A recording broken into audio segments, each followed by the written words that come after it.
In the summer of 1866, the Austro-Prussian War was tearing Central Europe apart. Millions of soldiers marched into battle with heavy artillery, resulting in tens of thousands of bloody casualties.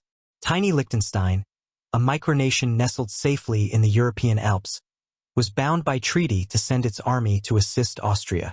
The Prince of Liechtenstein gathered his entire military force. It wasn't a massive war machine.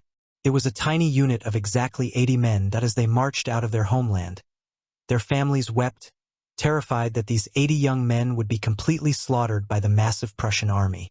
But when the war ended, something completely unbelievable happened. The Liechtenstein army marched back into town, completely unharmed. Not a single man was wounded. Not a single shot had been fired. And when the townspeople counted the soldiers, they discovered a mathematical impossibility. 81 men had marched back home. Oh, how does an army grow larger during a brutal European war? The Liechtenstein unit was commanded by a captain who knew his small force stood zero chance in a real firefight. Recognizing this, the Austrian military high command decided to assign the 80 Liechtensteiners to a completely quiet, isolated post. They were sent to guard the beautiful, sunny Stilfser Jock mountain pass on the border between Austria and Italy. Their sole mission was to prevent any potential Italian forces, who were allied with Prussia, from crossing over the mountains. But the Italian army never showed up. Instead of experiencing the horrors of trench warfare and flying bullets, the 80 soldiers spent their entire deployment enjoying the fresh mountain air. They drank local wine, ate rich food, smoked pipes, and relaxed in the beautiful alpine scenery. The assignment felt much more like a paid summer vacation than a military campaign. While relaxing at the mountain pass, the soldiers eventually made a friend. Historical records vary slightly on who this mysterious man actually was. Some accounts say he was an Italian army deserter who was fleeing his own corrupt officers.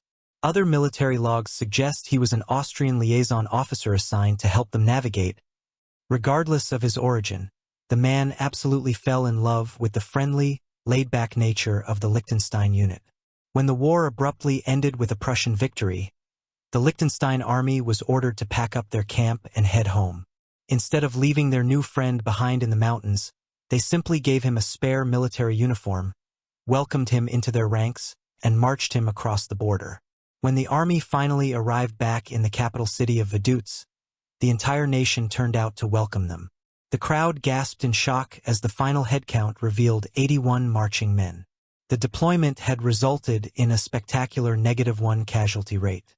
The story became a source of immense national pride and global amusement.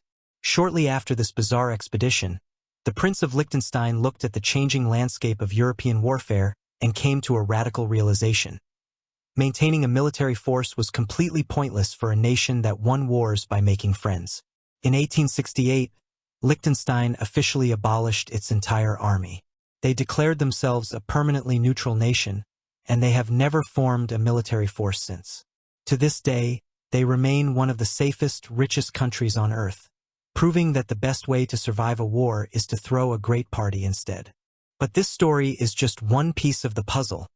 Our planet is full of hidden forces, forgotten history, and massive events waiting to be uncovered. If you want to understand the true mechanics of the world you live in, hit that subscribe button right now. Let's keep decoding the Earth together. See you in the next story.